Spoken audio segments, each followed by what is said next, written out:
ቋንቋ እንግሊዘኛ ንኸነዕቢ ወይ ከዓ ካብ ሓደ ደረጃ ናይ እንግሊዘኛ ናብ ሓደ ደረጃ ንኽንዓቢ ዝሕግዙና ዝተፈላለዩ መራኸቢ ብዙሓን ኣለዉ።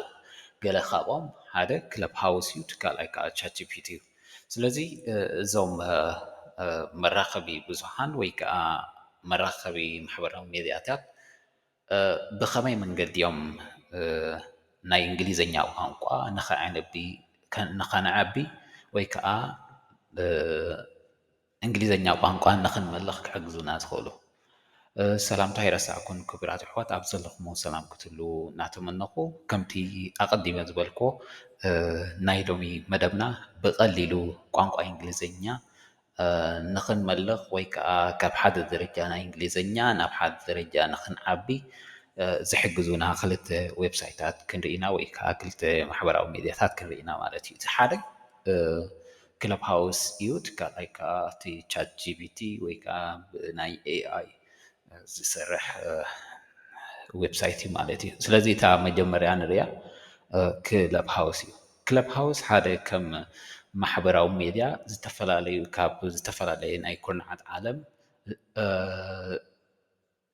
ተራኺቦም ናይ እንግሊዝ ቋንቋኦም ዘማዕብሉላ ማሕበራዊ ሚድያ ማለት እዩ። ስለዚ ዝተፈላለዩ ሰባት ካብ ዝተፈላለየ ኩርናዓት ዓለም ኣብ ሓንቲ ሩም ተራኺቦም ናቶም ናይ እንግሊዘኛ ቋንቋ ፕራክቲስ ዝገብሩሉ ወይ ከዓ ልምምድ ዝገብሩሉ ቦታ እዩ ማለት እዩ። ሕጂ እቲ ፅቡቕ ነገሩ እንታይ እዩ? ኣብ ክለብ ሃውስ ዝተፈላለዩ ሩማት ኣለዉ ወይ ከዓ ጉጅለታት ኣለዉ። ሕጂ ንኣብነት እንታይ ክኾን ይኽእል እዩ? እንግሊሽ ፕራክቲስ ክለብ፣ እንግሊሽ ፕራክቲስ ሩም ገለ ክብልዎ ይኽእሉ እዮም።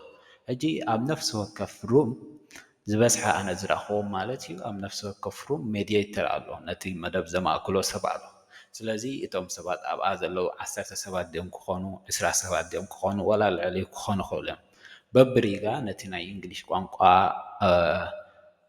ልምምድ ይገብሩ ማለት እዩ። ስለዚ ነፍሲ ወከፍ ሰብ 5 ደቂቕ ክወሃቦ 3 ደቂቕ ድዩ? ስለዚ ብመሰረት እቲ ኣብቲ ሩም ዘሎ ሕግታት ነፍሲ ወከፍ ሰብ ሪግኡ ተፀቢዩ ይሰምዕ ይዘአብካ ማለት እዩ። ስለዚ እቲ ፅቡቕ ነገሩ እንታይ እዩ? ብዙሕ ግዜ ኣብኡ ተመላሊስካ እንድሕር ዳኣ ትዘራረብ ትሰምዕ እንድሕር ኮንካ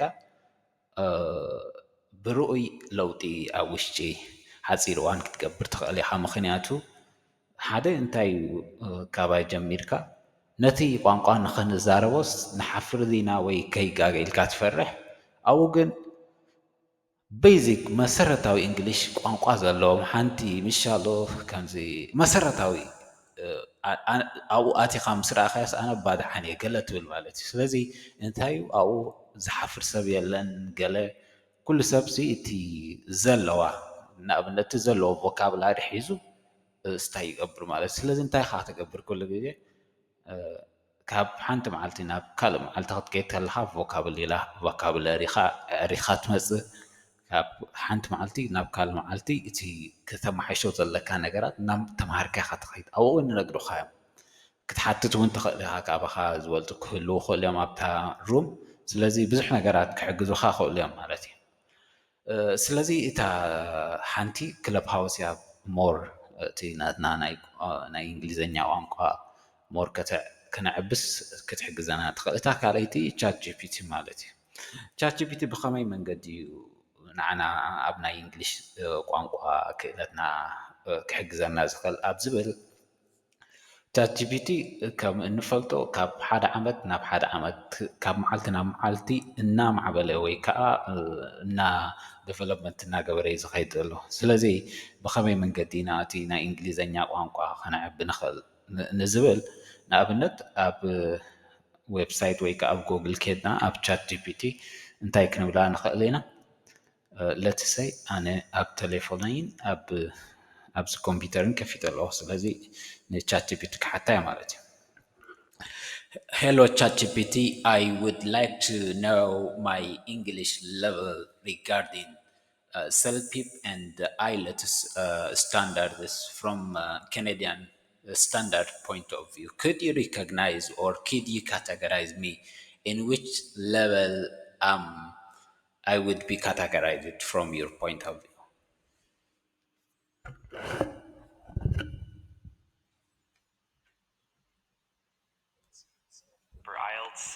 like speaking prompts, listening exercises, or reading and writing samples, then I can give you some feedback and an approximate level. Sound good? Okay, so are you able to give me my level regarding from your point of view in which level I would categorize from level 1 to level 9? For sure, we can definitely do that. We can start with a few speaking tasks or maybe a short conversation to gauge your fluency, vocabulary, and grammar. Then I can give you an idea of where you might fall on the CELPIP or IELTS scale. Whenever you're ready, just let me know. All right. For now, let's go to the another topic. Am I able to improve my English level based on speaking with you on daily basis? Absolutely. Consistent practice is one of the best ways to improve your English. Chatting daily will help you refine your vocabulary, pronunciation, and fluency. Plus, I can give you feedback and tips along the way. So, the more we interact, the more progress you'll likely see. All right. Thank you so much. You're very welcome. I'm excited to help you on this journey. Just let me know whenever you'd like to practice or if there's a specific area you want to focus.